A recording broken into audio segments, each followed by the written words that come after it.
How to get Prime Video subscription. Hey everyone, welcome back to the channel. In this video we're going to learn how we can get Prime Video subscription, so make sure to watch the video till the end. Now Prime Video subscription can be bought for using the Prime Video app, but the easiest way I would recommend you do is you simply open up your browser. Once you open your browser, you want to simply go to amazon.com/Amazon Prime. I repeat, amazon.com/Amazon Prime, and then just make sure that you're signed into the Amazon account where you want to purchase the Prime Video. Now after you come here, you'll find start your free 30-day trial option. So tap on the start your free trial option over there and you'll be able to see all the Prime benefits. So you don't only get Prime Video, but you'll also get all the other Amazon Prime benefits such as Prime Music, and there are other subscriptions and benefits that you might not have been aware of.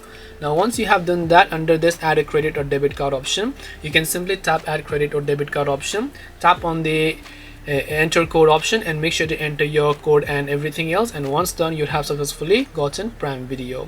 This way you can get Prime Video. Hope this video was very helpful. If you have got any more questions, then feel free to also leave them down in the comment section.